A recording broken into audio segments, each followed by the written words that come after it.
기도드리겠습니다. 좋으신 하나님 아버지, 주의 거룩한 날에 어려운 환경 속에서 전염병 가운데서 저희들이 주님 앞에 남아서 얼굴을 대면하고 하나님 앞에 찬양하며 또 하나님을 높이며 하나님께 우리의 기도를 아뢰고 또 하나님이 우리에게 주시는 말씀을 우리의 심령 속에 또 새 힘을 더하여 주시기를 원합니다. 말씀을 전하는 자나 말씀을 받는 우리 모두에게 하나님의 성령께서 우리의 연약함을 친히 도우시사 우리 하나님께서 우리 말할 수 없는 탄식으로 하나님 앞에 부르짖는 우리 각자의 기도를 지켜서 성령으로 힘주시고 은혜 주시옵소서. 하나님 아버지, 오늘 시간 저희들의 예배를 기뻐 받아주시오.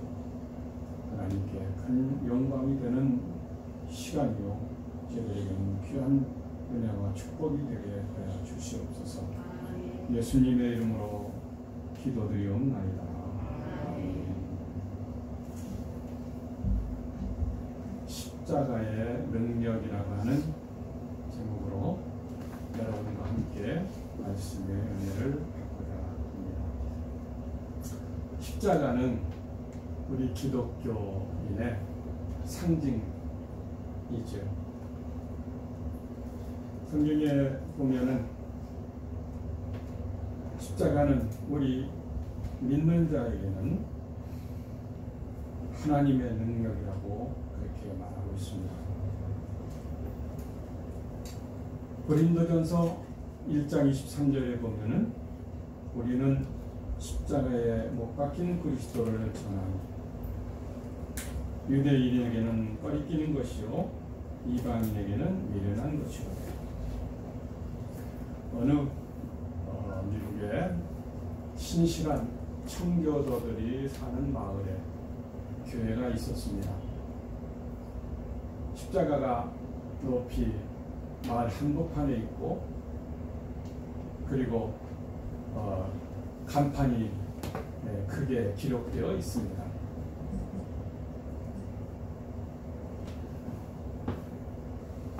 우리는 십자가에 못 박힌 그리스도를 전파합니다. 온 마을 사람들이 교회 올 때마다 그 성경 구절을 보고 우리는 그리스도를 십자가를 못 박힌 그리스도를 믿구나 하는 그러한 말씀을 늘 마음속에 생각하며 교회에 찾아오곤 했었습니다. 그런데 세월이 좀 지나갔습니다. 교회 당회에서 이런 말을 하기 시작했습니다. 십자가라고 하는 글자는 좀 뺐으면 좋겠다. 징그럽게 또 피, 십자가, 기분 나쁘다. 그래서 당회에서 결정이 돼가지고 십자가를 빼고 우리는 그리스도를 전파합니다. 그렇게 적었습니다. 그랬더니 교회에서는 십자가보다는 윤리나 도덕, 정치 강연을 하기 시작했습니다. 그렇게 조용하고 그렇게 평화하던 마을이 정치 강연하는 장소로 바뀌니까 그 지역의 분위기도 그렇게 바뀌고 말았던 겁니다. 그런데 또 세월이 좀 지났습니다. 그 당회에서 젊은 세대들이 인력원이 돼가지고 그리스도를 빼자. 우리는 전파한다. 그 말만 붙여놔도 되지 않느냐. 그래서 그렇게 간판을 바꿔 달았는데 교회에서 하는 얘기는 심리학을 가르치고 이단도 오고 그래서 이단도 함께 전파하는 장소가 되거든요. 성경은 십자가에 못 박힌 그리스도를 우리는 전파한다 라고 그렇게 기록을 하고 있습니다. 우리 신앙의 핵심은 바로 십자가에 있기 때문에 그렇습니다. 이 십자가를 볼 때마다 우리는 피에는 생명이 있다고 하는 레위기서에 기록된 말씀을 우리가 생각해 봅니다. 십자가에 생명이 있는 것입니다. 우리가 구원받는 것은 우리의 선한 행위로 구원받은 것이 아닙니다. 모두가 다 하나님의 은혜요. 그리고 그 은혜로 예수님의 피, 보혈의 공로를 통해서 우리의 죄가 용서함하게 되었기 때문에 이 모든 것이 다 은혜로 우리가 구원받게 된 것입니다. 사람의 지혜나 그리고 인간의 이성으로는 어떻게 그 피가, 어떻게 그 십자가가 우리의 죄를 사하고 구원할 수 있겠느냐 라고 생각하지만은 사실은 우리의 이성이나 우리의 지식으로 구원받는 게 아닙니다. 영이 새롭게 거듭나는 것은 오직 예수님의 십자가 그 공로를 통해서만 옛사람이 거듭나고 그 새 사람으로 영의 사람으로 우리가 살아갈 수가 있게 되는 것입니다. 십자가가 무엇입니까?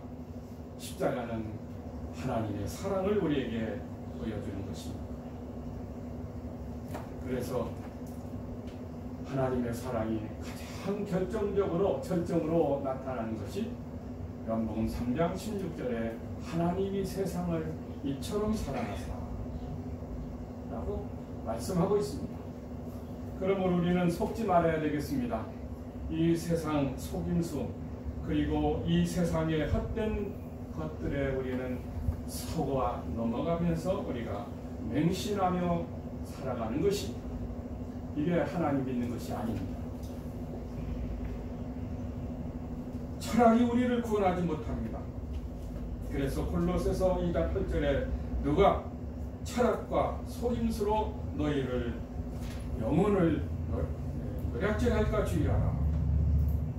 이 세상의 철학이나 이 세상의 지혜는 우리들에게 조금의 지혜를 주지만 그러나 거기에는 구원이 없는 것입니다. 다만 십자가만이 그 능력이 우리를 구원하게 하시는 것입니다. 천년전이나 지금이나 우리는 언제나 밥을 먹을 때 코로 먹는 사람 없죠? 입으로 밥을 먹습니다. 인간의 지혜를 하나님의 지혜와 경쟁시키는 것은 참으로 헛되고 헛된 것입니다. 이것은 우리의 믿음을 무너뜨리는 것입니다. 그러면 십자가의 능력이 무엇입니까? 십자가의 능력은 그리스도께서 우리와 함께하고 계신다는 겁니다. 다시 말하면 십자가는 그리스도와 함께 내가 죽었고 그리스도와 함께 내가 부활의 생명을 소유하는 것을 얘기하고 있습니다. 그래서 십자가를 세례로 성경은 비유하고 있습니다. 세례라고 하는 것은 단순한 의식이 아니라 세례는 십자가라고 하는 그러한 의미가 그 속에 들어 있습니다. 성부, 성자, 성령 이것이 중요한 것이 아니라 세례의 배후에는 십자가가 그 의미가 깊이 들어있는 것입니다. 우리가 세례를 받을 때 물속에 들어갔다 나오고 형식적으로 그냥 하면은 세례 받았다 라고 이렇게 생각을 하게 되죠. 그러나 로마서 6장 6절에 보면 우리가 알거니와 우리 옛사람이 예수님과 함께 십자가에 못 박힌 것은 죄의 몸이 멸하여 다시는 우리가 죄의 종로를 하지 않게 하여 함이니라. 세례는 무엇입니까? 십자가로 우리에게 상징적으로 표현해 주는 것. 물속에 들어가면 숨을 쉴 수 없어서 부더득대고 나와야만 하는 겁니다. 그리고 물에서 나오는 것은 이제 우리가 부활의 생명을 의미하는 것입니다. 이처럼 우리는 옛사람을 십자가 안에서 청산하고 그리고 십자가 안에서 부활의 사람으로 거듭 태어나는 것.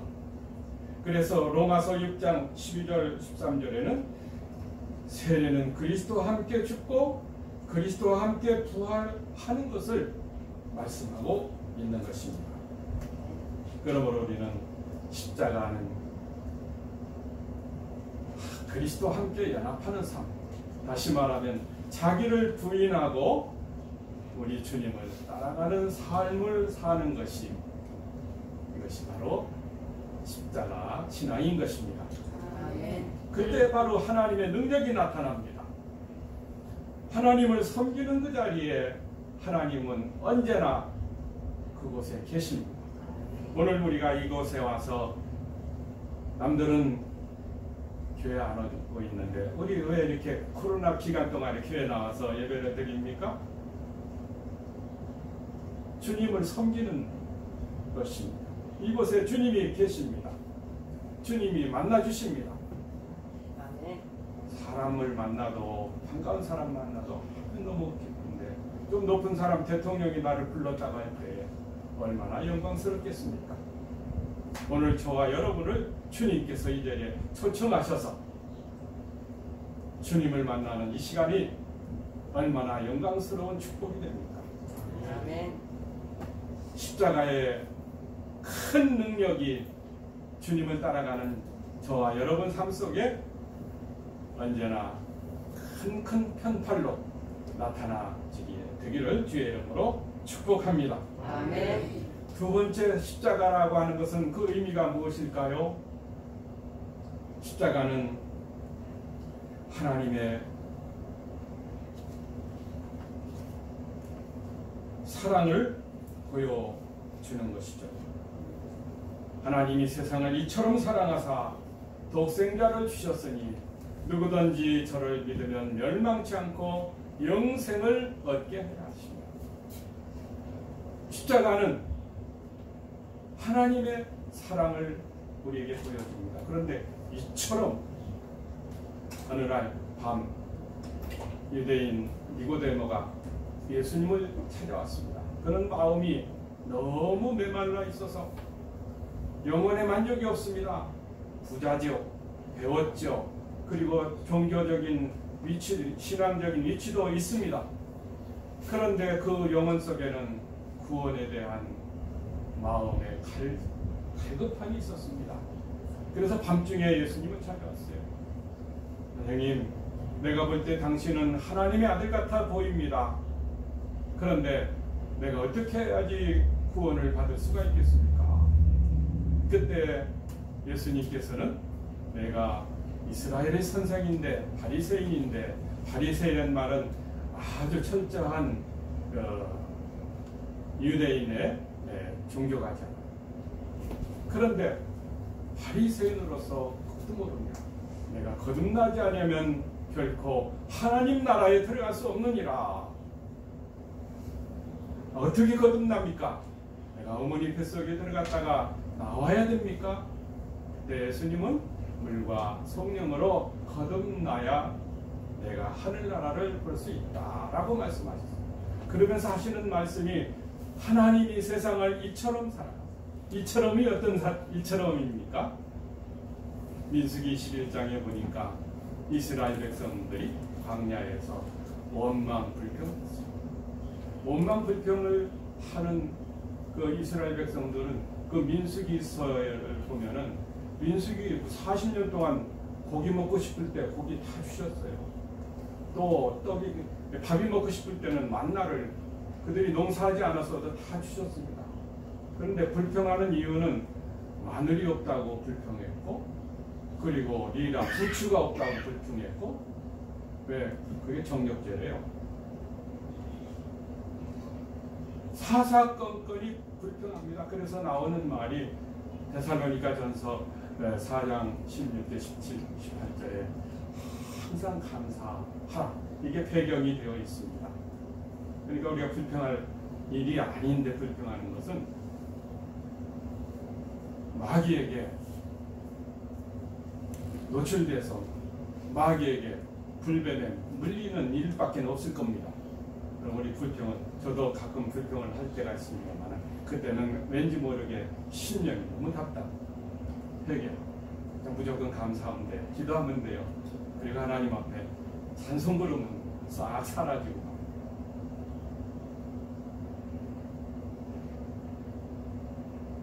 하나님이 세상을 이처럼 사랑하셨어요.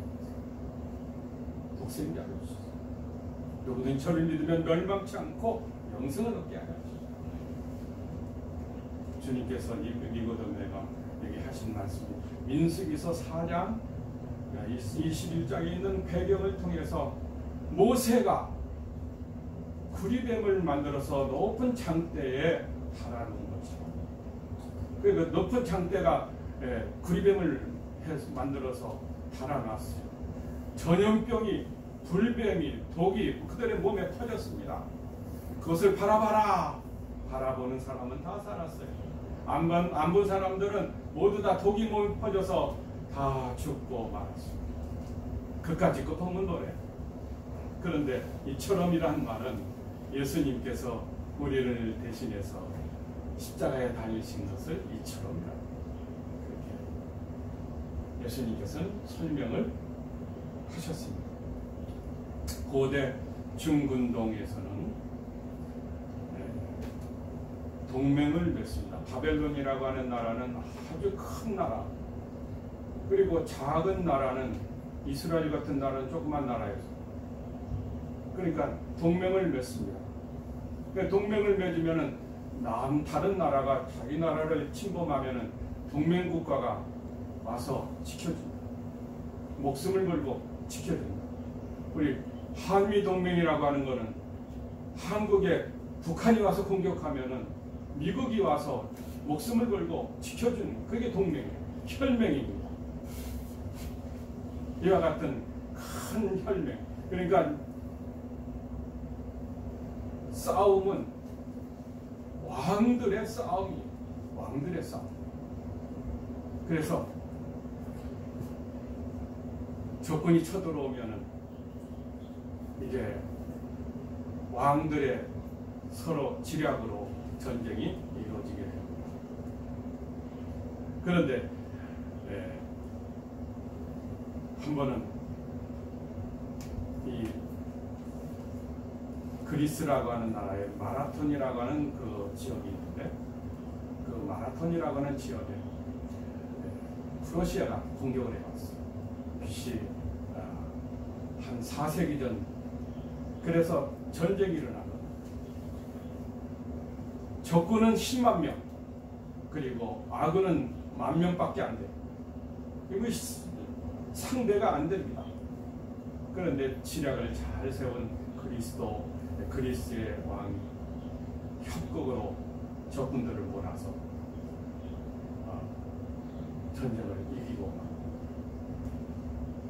그래서 큰 전쟁을 이겼는데, 이겼다고 하는 소식을 전해야 되겠는데 온 국민이 지금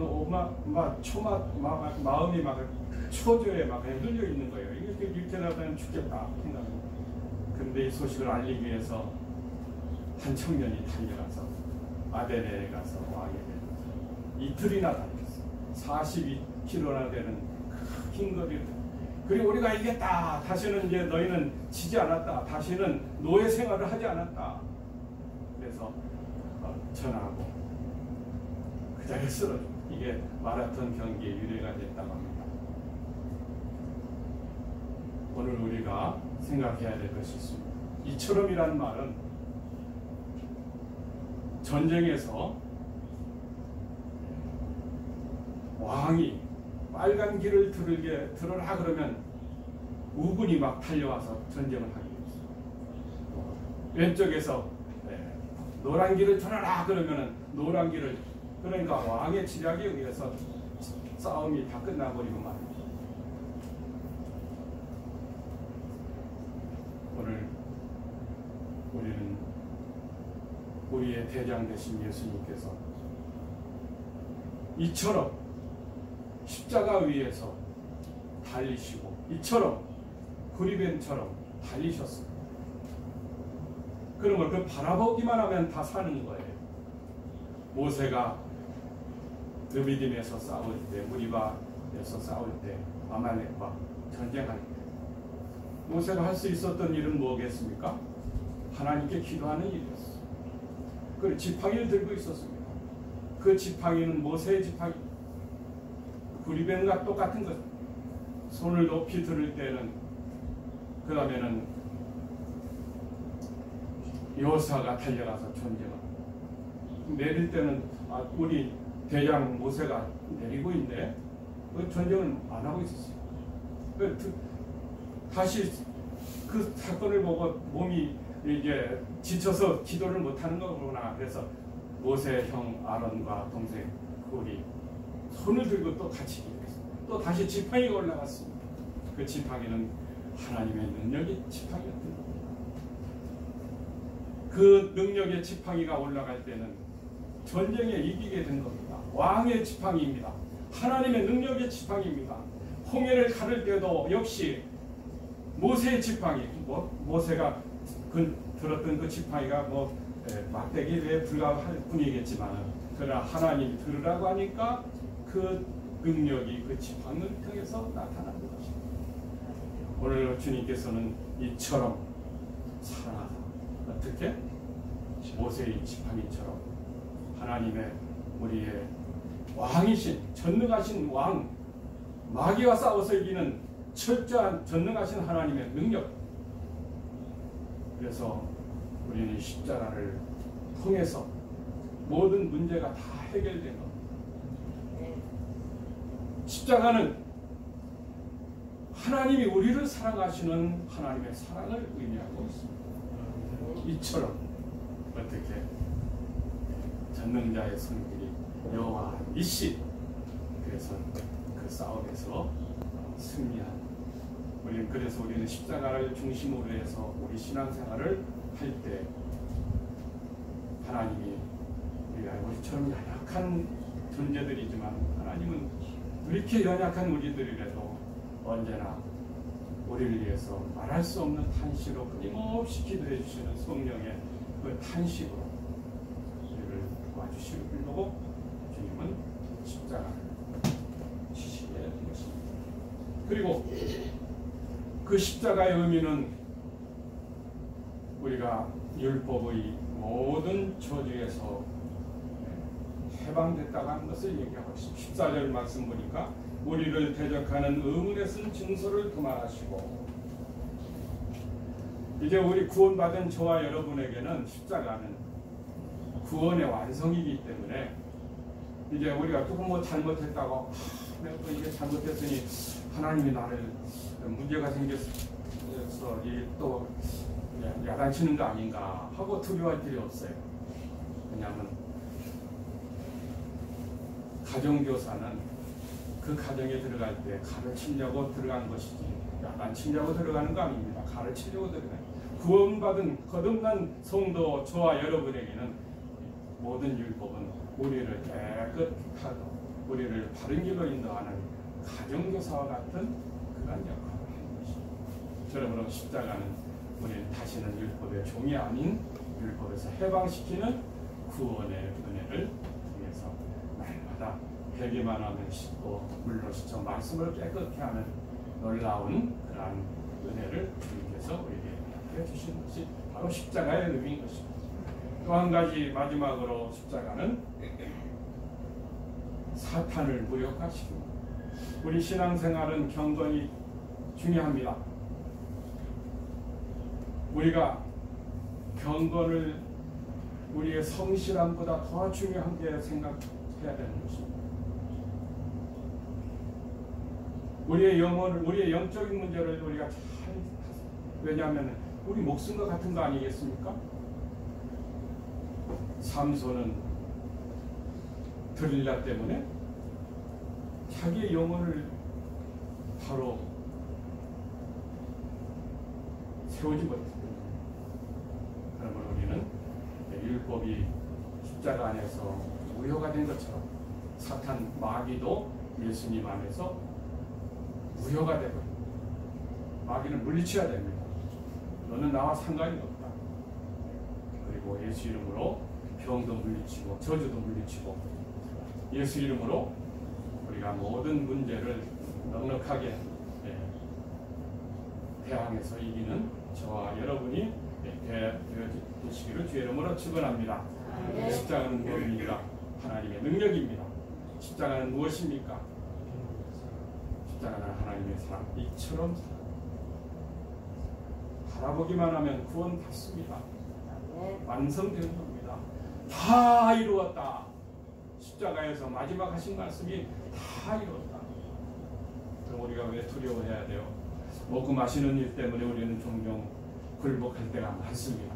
그러나 우리의 그 약함을 주님께서는 다 짊어지시기 때문에 절대 두려워해야 될 것은 우리가 사망 권세를 깨뜨리고 승리하신 예수님만 우리가 두려워하고 나머지는 우리가 아무것도 두려워하지 말아요. 모든 구원이 다 이루어졌기 때문에 이제는 나는 그냥 아무렇게나 살아도 괜찮아. 왜 구원받았으니까 구원받처럼 그렇게도 안 되고 나는 이렇게 바로 살려고 해 잘 안 돼. 그렇게 너무 폐쇄적으로 생각하면 안 되고 이미 우리는 구원 받았지만은 주님 앞에 간 그날까지 늘 열심을 다해서 긴장하고 그리고 신앙생활을 인내로 승리하게 되기를 주의 이름으로 축원합니다. 기도하겠습니다.